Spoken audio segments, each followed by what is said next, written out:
So I want you to imagine, just for a second, that you are standing in, like, complete and total subterranean darkness. Oh, wow. Yeah, setting the scene right away. Right. I mean, really picture you're breathing in this heavy, freezing, kind of salt-laced air. Which is an incredibly specific smell, by the way. Exactly. Because it's 1945, and you are deep inside an Austrian mine complex. Specifically, the Altarpiece Mountains. Right at the chaotic, violent end of the Second World War. Yeah, the dying throes of it all. So you're down there, and you're holding this sputtering flashlight.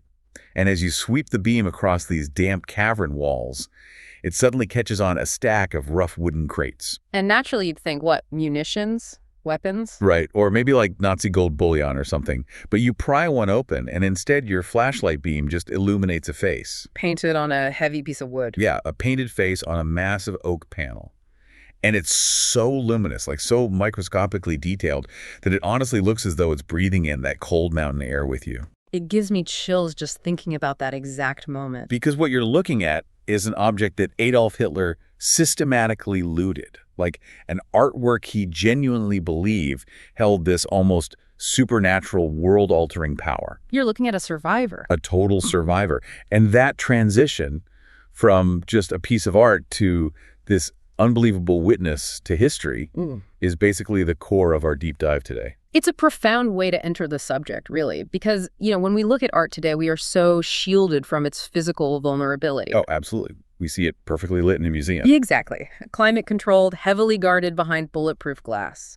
But encountering a masterpiece as a fragile physical object, one that has been, hunted and hidden and nearly destroyed, it fundamentally shifts your relationship to it. It's no longer just an image. Right. It ceases to be just a flat image and becomes an actual participant in global history. And the masterpiece we are diving into today is the Ghent Altarpiece, originally completed way back in 1432. Over 6 centuries ago. Which is wild.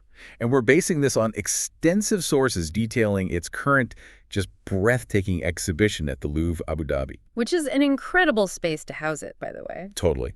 But our mission here, for you listening, is to move way beyond just a simple visual description of a painting. We really need to explore the mechanics of it. Yeah, we want to uncover how this very specific arrangement of painted wood forced, like a total divergence in European art, and how it actually catalyzed a chemical and optical revolution. It essentially taught Western art how to truly capture light itself. Which sounds like a huge claim, but as we'll see, it's entirely justified. But to get there, we really need to strip away our modern conditioning first. What do you mean by that? Well, we are all habituated to consuming images as passive, flat entities, right? Like scrolling on a phone. Exactly. A backlit digital screen or just a static canvas on a wall. But the Ghent Altarpiece completely rebels against that kind of passive consumption. Because it wasn't designed to just hang there. Right. It demands to be understood not as a standard painting, but as a massive, kinetic, theatrical machine. A kinetic machine. I love that phrase. It immediately pulls it out of that boring, standard museum viewing realm. You really have to think of it as physical engineering. Yeah, we are dealing with a monumental structure here. It's made of these heavy, thick oak panels, and they're all bound together by these massive iron hinges. It was literally engineered to be operated. Like a giant 15th century transformer. That's a perfect analogy. The physical operation of those hinges is the whole key to its theological and, its emotional impact. Because it wasn't just left open for people to stare at all year. Not at all. The designers intended the congregation, this is at St. Babos Cathedral in Ghent, they intended them to experience this work in 2 very distinct, highly choreographed states. Right. So for the vast majority of the liturgical calendar, the ordinary days, the long, bleak weeks of winter, what did they see? It remained locked shut. The congregation only ever saw the exterior panels. And what do those look like? They depict a very muted, earthly, incredibly solemn vision of the world. The colors are subdued. So put yourself in the shoes of a 15th century congregant for a second. Your visual landscape is completely different from ours today. No high-definition screens, no billboards. Right. No constant barrage of media. Your visual world is basically just nature, some architecture, and whatever art exists within the church itself. Which makes the art in the church incredibly powerful. Exactly. So for months on end, you are sitting in the nave of this cavernous drafty cathedral, and you're just staring at these towering closed wooden doors. But you know what's inside. Yeah, you know what is hidden behind them. The psychological tension of that prolonged waiting, it must have been absolutely immense. It was the ultimate suspense.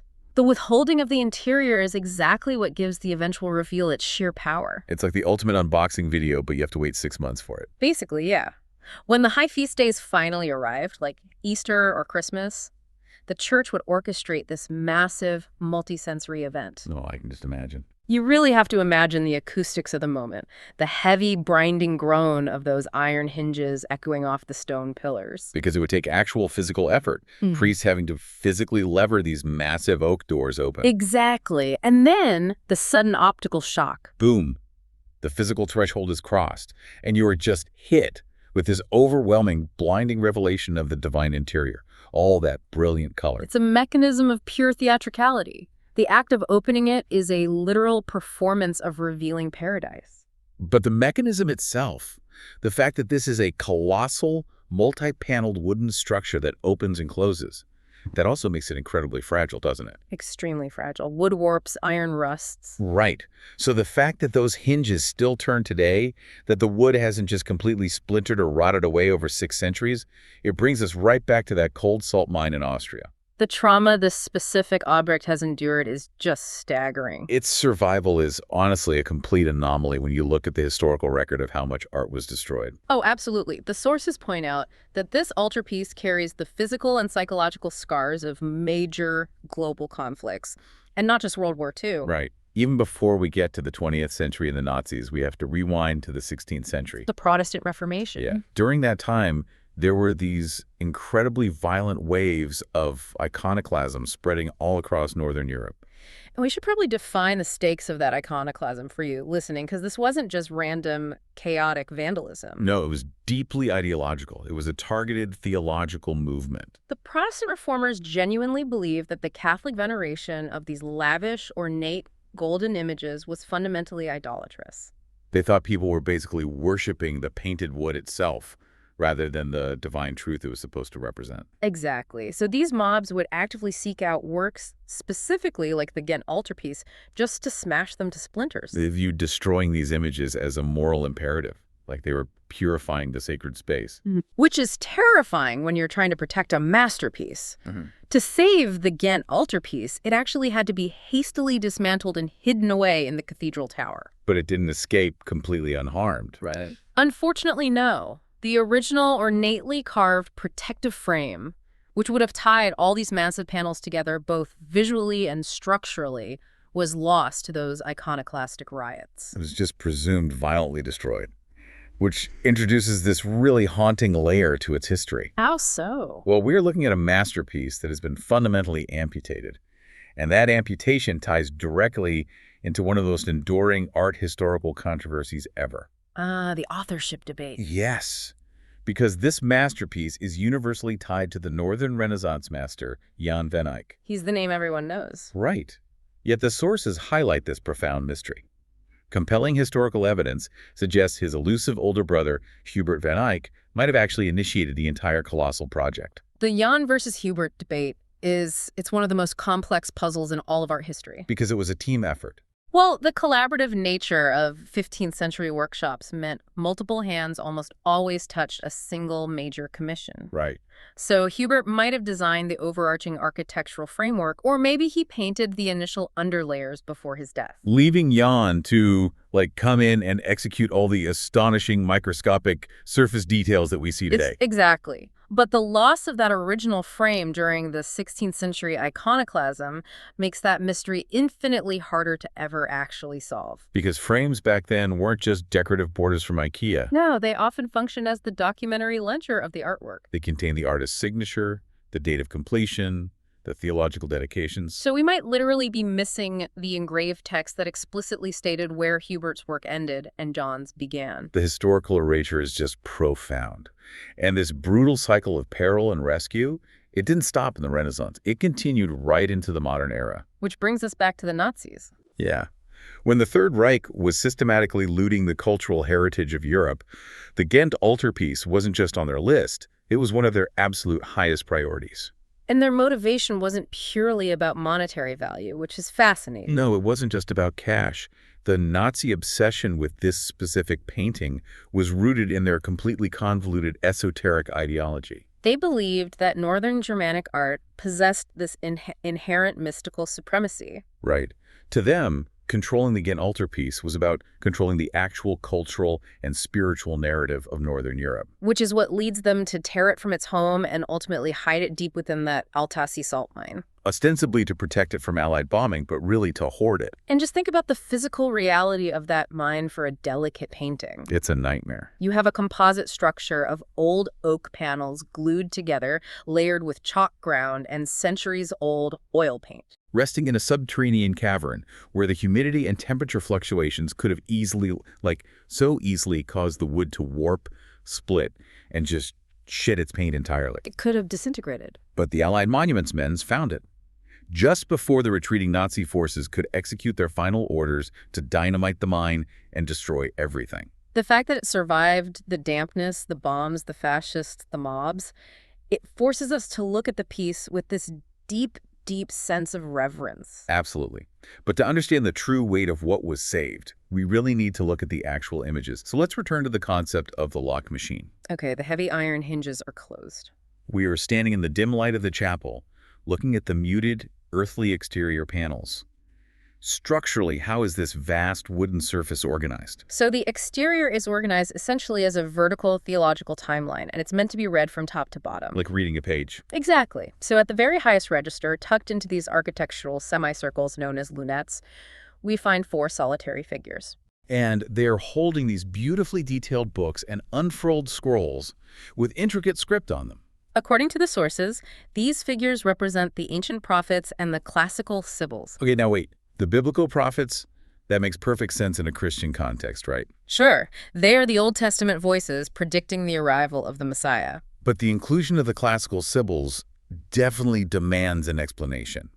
Because we are talking about pagan oracles from ancient Greece and Rome. It is a striking detail. Why are figures from classical pagan antiquity basically hanging out in the highest, most authoritative position on a profoundly Catholic altarpiece? It's a great question, and it really requires us to understand how the medieval and early Renaissance mind actually conceptualized history. How they see it. They did not view the timeline of humanity as a fractured collection of isolated cultures like we often do. They actively sought a grand, unifying theory of everything. In their theological framework, divine truth was so absolute, so overwhelming, that it simply couldn't be contained solely within the biblical lineage. It essentially leaked out into the broader world. Precisely. They believed that fragments of this divine revelation rippled outward, touching the minds of pagan visionaries too. Wow. By placing the classical sibyls shoulder to shoulder with the Jewish prophets, Van Eyck is making this massive cosmic argument. He's saying they're all part of the same story. He is asserting that all of human history, across entirely different empires, languages, and belief systems, was universally pointing toward one singular, inevitable event. That is an incredible act of historical synthesis. It is a visual representation of all humanity just waiting for a specific moment. And Van Eyck doesn't just imply this moment. He structurally places the fulfillment of that prophecy directly beneath the figures who predicted it. So you drop your eyes down to the middle register. And the exact event they are prophesying is unfolding right before us, the scene of the Annunciation. The layout of the Annunciation here is just a masterclass in spatial tension. So on the far left panel of this middle register, we have the Archangel Gabriel. He is rendered with stunning ethereal details. He's holding a lily to symbolize purity, and his wings are just radiating this celestial presence. And he is directing his message all the way across the expanse of the altarpiece to the Virgin Mary, who is physically isolated all the way over on the far right panel. The distance between them is really striking. But what truly captures the imagination, and this is what I got obsessed with in the sources, is the space that separates them. Yes, the center panels. Because the 2 central panels of this middle register don't contain any major biblical figures at all. No, they don't. Instead, Van Eyck gives us a view of a bustling, light-filled cityscape through a window and the interior of an unoccupied domestic room. That empty room is perhaps one of the most philosophically charged spaces in early Netherlandish art. Really? Yeah. Because honestly, when you first encounter the idea of an empty room in the middle of a divine revelation, it sounds almost like a structural mistake. Like he ran out of ideas. Yeah, like he had too much wood and just needed to fill the space. Like, I'll just put a towel and a wash basin here. Right, but a lesser artist would have compressed the scene. They would have placed Gabriel and Mary in immediate dialogue side by side. But Van Eyck deliberately inserts this architectural pause. Exactly. When you look at it through the lens of that overarching timeline of waiting, it becomes the most dramatic element of the entire exterior. It reminds me of, like, the silence in a symphony just before the final shattering crescendo. Oh, that's good. Or like the heavy static air right before a thunderstorm actually breaks. It's a charged silence. The room is completely domestic. It has that wash basin, the towel, standard 15th century furnishings. But because of the divine action bookending it on the left and right, that ordinary space is fundamentally transformed. It becomes pregnant with anticipation. It visually represents the theological concept of the earthly realm waiting to receive the divine. Even the light is doing some heavy lifting here, right? Oh, absolutely. The light pouring through the window of that cityscape isn't just meteorological light. It is the physical manifestation of the impending incarnation. So every mundane object in that room is suddenly vibrating with cosmic significance. Exactly. But as you study this quiet room and you look closely at Gabriel and Mary interacting across this space, if you really look at the shapes, you might feel a sense of architectural disorientation. You definitely will. Because if you, the listener, are familiar with the famous works of the Italian Renaissance, you know, the perfect grids of Florence, the mathematical precision of artists working further south. Da Vinci is the Raphael. Right. The shapes and spaces here in the Ghent Altarpiece are going to feel profoundly strange, a little off. That sense of disorientation is crucial, actually, because it forces us to confront the fact that European art was experiencing a massive simultaneous divergence at this point in history. We cannot look at this Northern Renaissance masterpiece through the mathematical lens of the Italian Renaissance. No, they are entirely different languages. At the exact moment Van Eyck is painting this in Flanders, the Italians down in Florence, guys like Brunelleschi and Alberti, are inventing and codifying single-point linear perspective. Which is basically structural engineering applied to a canvas. Exactly. The Italians are creating an invisible, mathematically perfect grid where all the lines converge at a single vanishing point on the horizon. It creates a flawless illusion of three-dimensional depth, a very rational, deeply logical space. The Italians were obsessed with the underlying reality of the world. The bone structure beneath the skin, the mathematical geometry beneath the architecture. But Van Eyck is operating under a completely different philosophical and visual mandate up north. Yes. Just look at the architecture of the room housing Mary and Gabriel. It does not obey a single vanishing point. No, the perspective is intuitive. It's almost aggressive. The most glaring example is the floor. The tilted floor. Yeah, it tilts upward at an angle that just outright defies gravity.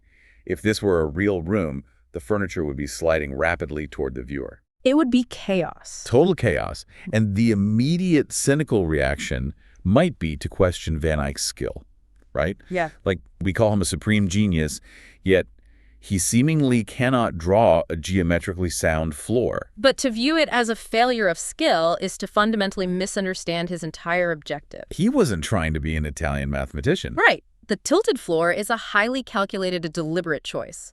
By angling the floor upward, Van Eyck effectively closes off the depth of the room and thrusts the divine action forward. Right out into our world. Directly into the physical space of the viewer. He isn't inviting us to step into some distant mathematical illusion. He is pushing the miracle out into our mortal space. It creates a sense of profound, inescapable intimacy. It's almost like a stylized graphic novel or a wide-angle fisheye camera lens today. The distortion of reality serves to heighten the emotional and visual impact. That's a great modern way to think about it. And we see this exact same prioritization of impact over anatomy in the way he paints the figures themselves. Oh, yeah. Mary and Gabriel are disproportionately massive. If they were to actually stand up in that room, their heads would crash right through the wooden beams of the ceiling. The scale of the figures is completely unmoored from the scale of the room. Now, in the Italian tradition, that would be an unforgivable error of proportion. You'd be laughed out of Florence. Exactly. But in the Northern tradition, it is a theological statement. Their size reflects their spiritual magnitude, not their biological reality. They are monumental beings, trapped in an intimate space. And the way he treats their physical bodies, further separates him from that Italian obsession with anatomy. Because the Italians were famously dissecting cadavers to understand exactly how muscles attach to tendons, how bones bear weight. Which Van Eyck shows almost zero interest in. He doesn't care about the skeletal structure beneath the skin. No, the bodies of Mary and Gabriel are entirely subsumed by their garments. The drapery in the Northern Renaissance basically takes on a life and architecture of its own. It really does. Look at Mary's heavy white robes. The fabric doesn't gracefully cling to the form of a leg or a knee like a Greek statue. Instead, it cascades downward, pooling on that tilted floor in these incredibly complex, sharp, angular geometric folds. It looks carved rather than woven, like crumpled metal or a mountain range. It's incredibly sculptural, and this brings us to the core philosophy of the Northern aesthetic. Which is? Well, if the Italians believe you find the truth of the universe by dissecting it and finding its underlying mathematical skeleton, the Northern artists believed you find the truth of God by observing the microscopic surface of his creation with absolute, unyielding devotion. It is an empirical theology. God is literally in the details. So the way light reflects off the sharp crease of a wool garment or the specific texture of a single woven thread, these are not just aesthetic, stylistic choices. They're acts of spiritual cataloging. To paint the surface of the world with perfect microscopic accuracy is to honor the divine architect who made it. Which is a beautiful thought. But this philosophical mandate, this absolute necessity to capture the microscopic surface details of reality, it creates a huge practical tension for the artist. Because of the tools available. Exactly. Van Eyck has this incredible ambition to catalog the visual world, but he needs a technology capable of actually executing it. And the traditional paints of the era were simply insufficient for this level of extreme detail. They just couldn't do it. But that technological leap is finally fully realized as we let our eyes travel down to the lowest foundational register of the exterior panels. Here, we leave the celestial divine figures behind and we enter the raw, gritty, earthly realm of 15th century Ghent. The lowest register grounds this entire cosmic drama in human ambition and religious piety, because we are looking at the portraits of the wealthy patrons who commissioned this massive object. The husband and wife who paid for it? Right, for their private family chapel. Kneeling in the outermost corners, we see the husband on the left and the wife on the right. And the sources describe these portraits with a phrase that is honestly hard to shake: terrifying, unflinching realism. Let's examine the psychology of these portraits for a second, before we even talk about how they were painted. Because these patrons paid an astronomical sum for this altarpiece. A fortune. They are establishing their ultimate legacy, placing their faces in the most prominent religious space in their entire city. Now, human vanity naturally dictates that you want to look your best for eternity. Right, you would expect a degree of idealization. Right. A smoothing of the features. Exactly. If you look at the portraiture of powerful figures throughout history, there is almost always an element of propaganda. Making the ruler look younger, stronger, more symmetrical. It is the 15th century equivalent of heavily curating your digital legacy today, filtering out every flaw, photoshopping the wrinkles. But these patrons do the exact opposite. They offer themselves to the viewer, and theoretically to God, with this aggressive vulnerability. It's almost shocking. Look at the face of the husband. Van Eyck has meticulously documented every single deep shadowing wrinkle around his eyes and his mouth. He paints the sagging, translucent flesh of his cheeks, the subtle discolorations of aging skin. You can practically see the blood pulsing through the fragile, weathered veins beneath the surface. It is a profound meditation on mortality. They are not asking to be remembered as perfect, immortal beings. They are presenting their raw, decaying, mortal shells as evidence of their true humanity. But, and this is the big turning point, the only way Van Eyck could achieve this level of unflinching realism, the only way he could map the topography of an aging face with such terrifying precision, was by utilizing a literal chemical revolution. This is exactly where the history of art and the history of chemistry completely intersect. Yes. The astonishing realism of these lower panels is the direct result of Van Eyck's mastery of the relatively new medium of oil paint. Which changed everything. It really did. And we need to explain the mechanics of this, because I think it's easy for us to take it for granted today. Like, oh, oil paint, sure. But what were the standard tools before this, and why did oil fundamentally change the physics of painting? Well, for centuries, the dominant mediums were fresco, which is painting directly onto wet plaster, and egg tempera. Egg tempera.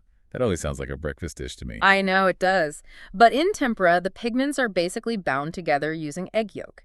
It is a highly durable medium, but it has severe limitations. Like what? Primarily, tempera dries almost instantly upon touching the panel. Oh, wow. So you can't blend it smoothly. No, you can't. You have to paint in tiny, distinct cross-hatching strokes. And crucially, tempera is largely opaque. Meaning you can't see through it. Right. It creates a flat, matte surface. Light hits the surface of tempera pot and immediately bounces off. Oh, it's a bit flat. Exactly. But oil paint, however, uses a drying oil, typically derived from flaxseed, so linseed oil, as the binder for the pigment. And linseed oil changes the behavior of the paint entirely. First of all, it dries incredibly slowly, right? Very slowly, days or weeks. Which gives the artist this previously unimaginable luxury time. Yeah.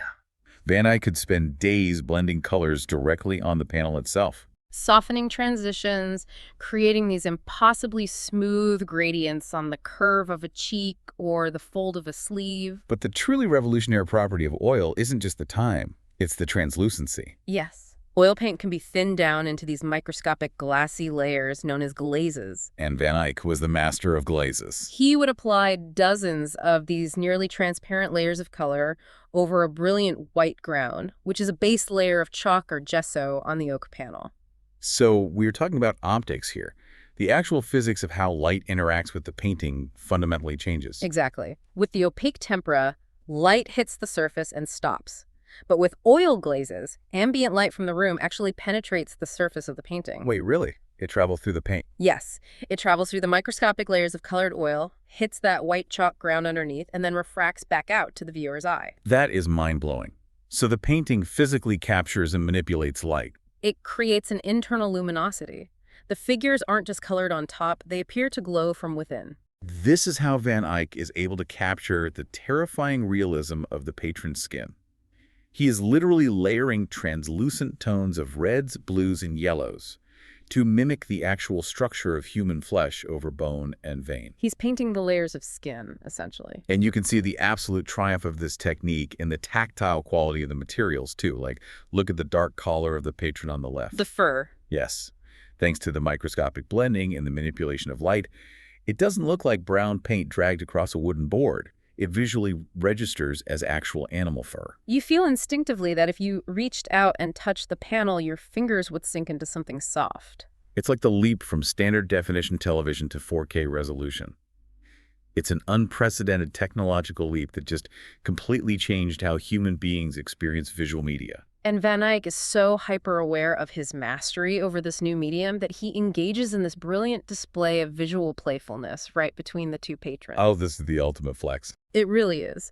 In the center two panels of this lower register, he paints two standing figures, St. John the Baptist and St. John the Evangelist. Who are the figures relevant to the chapel's dedication? Right. But he doesn't paint them with the warm flesh and blood realism of the patrons on the outside? No, he paints them in grisaille. Grisaille is a technique where the artist uses a strictly monochromatic palette, so entirely shades of gray, white, and black. He is deliberately stripping away all that spectacular glowing color of the oil paint just to create an optical illusion. He uses the slow-drying, easily blendable nature of the oil to mimic the exact texture, the weight, and the shadowing of carved stone. It is a trompe-l'oeil. Yeah. A literal trick of the eye. He is rendering flat wooden panels to look exactly like deep architectural niches containing three-dimensional stone statues. And putting them right next to the hyper-realistic humans. Yes. He places the warm, glowing, mortal flesh of the patrons right next to the cold, rigid, flawless illusion of carved stone. He is declaring to the world that he has complete dominion over the visual universe. I can make flat wood look like human skin, and I can make flat wood look like quarried rock. It perfectly encapsulates the overarching theme we discussed earlier. The Northern Renaissance obsession with the microscopic observation of the material world. By mastering the chemistry of oil paint, Van Eyck finally had the tool required to perfectly document the surface of God's creation. Exactly. Which brings us to a really profound synthesis of everything we've explored today. When you stand in the Louvre Abu Dhabi and you look at this heavily guarded, climate-controlled exhibit, you have to remember you are not just looking at a beautiful image. No, you are standing before a massive kinetic machine made of oak and iron engineered to choreograph the psychological tension of an entire congregation. A physical object that has endured centuries of peril. It survived the ideological rage of iconoclasts, who literally sought to smash it to pieces. And it survived the subterranean, freezing darkness of an Austrian salt mine after being coveted by a fascist regime. Its mere presence in the modern world is a total defiance of probability. We've decoded the quiet, waiting tension of the empty room, and how the artist wove classical pagan sibyls and biblical prophets into a singular, unified timeline of human history. We've seen how Van Eyck boldly rejected the mathematical perfection of the Italian Renaissance, deliberately distorting space and perspective like with that tilted floor, just to thrust the monumental weight of the divine directly into our mortal realm. And we traced the birth of an optical revolution. We saw how the slow-drying, translucent chemistry of oil paint allowed an artist to capture the terrifying, raw mortality of human patrons. And to engineer the illusion of carved stone with absolute precision. So for you listening, the core truth of the source material is really this.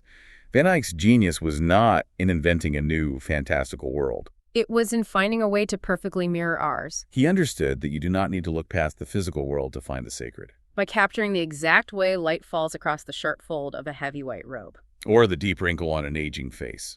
He made the ordinary, microscopic details of daily life glow with monumental, divine significance. It is a profound legacy.